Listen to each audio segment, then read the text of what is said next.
Ever since we started talking about working, schooling, and traveling abroad, so many people have been confused about one crucial step in the process. That is certification and notarization of documents. What do they mean? Where do they even do them? And why are they so important for international job, school, or visa applications? If you get this part wrong, your entire application can be delayed or even rejected. In this presentation, I'm going to break everything down, simple, clear, and step by step, so that you don't miss out on your big opportunity because of a simple mistake. My name is Manuel. On this platform, I share everything: travel, conferences, job opportunities, nursing routes that we can all navigate and become nurses in so many countries. And today we are coming to look at this important presentation. And if you are new here, don't forget to subscribe to the channel, like this video, leave us a comment, and let us know what you think about this video and the topics you want us to cover. Without wasting much time, let's get in. Alright, so as I said in the intro, today we are coming to look at how to certify and notarize documents for job, schooling, and traveling abroad. So first, we'll be looking at what certification is. We also look at certified documents requirements and who can even certify your documents. And also we will look at certification in Ghana. And this example will be applicable in most countries. So stick to the end of this video so that you grab every detail of this whole process. And we also look at notarization, what notarization is, and we also look at the difference between certification and notarization, because these are very confusing terms and sometimes you think that they are the same. Well, they might be the same, but they also have their differences. So stay tuned and grab all of these. And we also look at how to notarize in Ghana, and this is applicable to everyone here, irrespective of the country that you'll be watching from. And also you look at the final tips, and I'll give my conclusion and we'll call it a day. Now let's start the whole process. Alright, so certifying and notarizing documents is a crucial step in international applications, and this is required for visas, job, or academic submissions abroad. So we will understand what this is and who can do it and how it can be done. Now let's go on to the second slide. Certification means an authorized person confirms the photocopy matches the original, and it involves a stamp, a signature, and details of the certifier. And you have to also know that this is not a submission of your original documents. No, you are going to make a copy of the original and you're going to show it to someone, and that person is going to indicate that, oh yes, I have seen it, I have verified it, and this is the copy of the original. That is what certification is. Now let's go on to the third slide. Now we are coming to look at the requirements of a certified document. So what makes us to say that this document has been certified? Now this must include a statement that says certified true copy of the original. So you are going to give it to an individual, and this individual is going to write on the sheet or the form or your document that this is a certified copy of the original. And it must also include the certifier's name, the signature, the title, their stamp, and the date. Now, missing of any of these details can result to a rejection of your document. So make sure that you double check that you have all of these details that is saying that this is a certified true copy of the original, and it should include the person's name, their signature, their stamp, and the date. All right, so this is a copy of my transcripts that I received from my nursing training when I finished school. So I went to my principal, and my principal certified it. He stamped, he wrote his name, and he also included the school stamp in there, and he put the date in here. So this means that this is a certified true copy, and this is what we expect of everyone who wants to certify their documents. Now let's look at who can certify documents, and after here the next slide is going to tell us where we can find these individuals. Now the first on the list is a notary public, and we also have the commissioner of oaths, we also have the justice of peace if you are in the United Kingdom, and we also have a solicitor, a barrister, a university registrar, certain police officers. If you are a constable, make sure that you don't certify any documents, okay? All right, that was on a lighter note.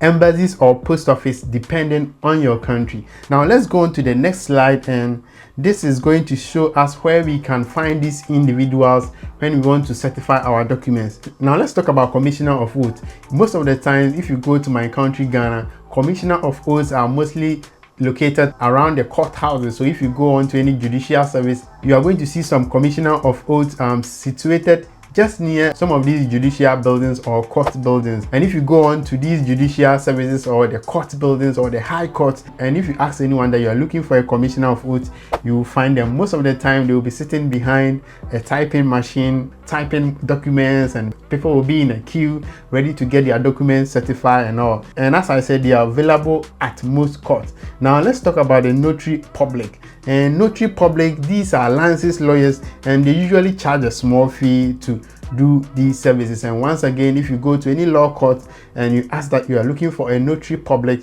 you will find them. And in some advanced countries, you can even go online and search for notary public near me, and you'll be directed to some of these notary public individuals who are able to certify your documents. Now let's go on to another group of people, which is the university registrar. So for example, if you have applied for a school in Germany and you want your transcript certified, the best person to do this is your university's registrar, or an individual who has been chosen by the school to do this certification. And most of the time they will be in your schools, and this is for academic purpose. Now also know that in some post office across the world, they have people there who are able to certify documents. And also know that we have police CID who will be able to certify your police clearances. If you want your police certificate certified, the best people are the police CIDs, and these people are located at the police station. And also know that embassies are also tasked with certification of documents. For example, if I'm doing an opportunity card application to go to Germany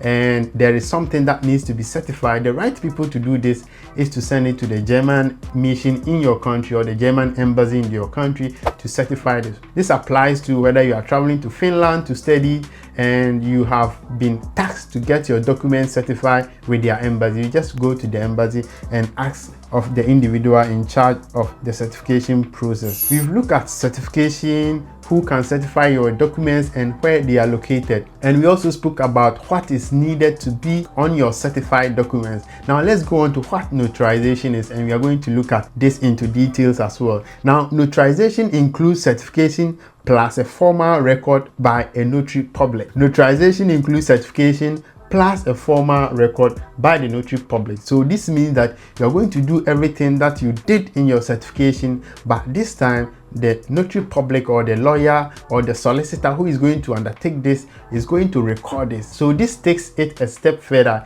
It makes it more legal. Now this can include identity verifications and declarations. Yes, so this means that they are going to check that indeed you are the same person, that they are going to notarize your documents, and they will do other checks to confirm that indeed you are the person, and you are going to do some declarations as well. And as I said earlier, this adds legal weight, and it is used for your affidavit, power of attorney, and so on. Now let's go on to the next slide, which is going to give us the difference between certification and notarizations. Now let's look at certification. Certification confirms the copy matches the original, and it is less costly, and in most cases it can be free. For example, this one that I did in my university, I did it for free and I didn't pay a dime. Okay, so depending on who is going to certify your document, it will be less costly and it can probably be free. Now let's look at notarization. So notarization, as I said, this is a formal record and it's a legal recognition,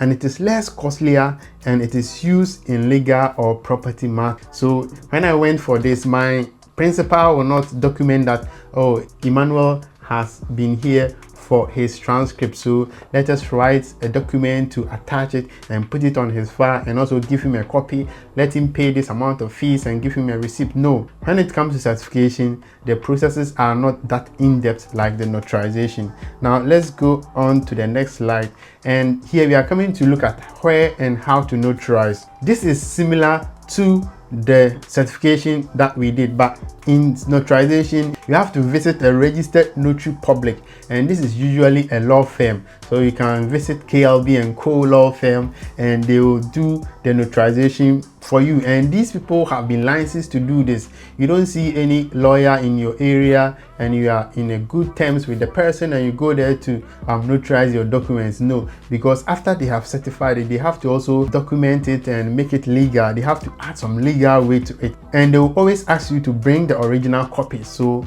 you send the original copies to them. If it is your passport, you are going to make a copy of the biodata page of your passport and you send it along with the original. So make sure that you do not only send the copies to them, make sure you send the originals as well. And also, some may require personal signing and identity confirmation.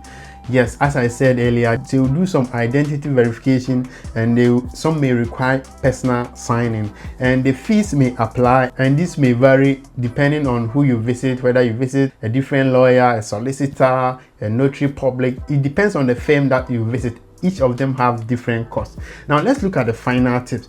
As I said, always carry the originals and the copies, send them together, and also check the institution certification or notarization requirement, because some of them, they want the copies to be in black and white. We'll be doing a video soon, and in the requirement of that video in particular, they want the copies to also be colored. So make sure that you adhere to the requirements stated by the organization wanting you to certify or notarize your documents, and also save digital scans for future use. So after I did this, I made sure that I saved a digital copy of my transcript so that I can use it in future, and if there is any agency that I need to present, I can send it to them electronically, and if they want the hard copy, I'll print it out and send it to them.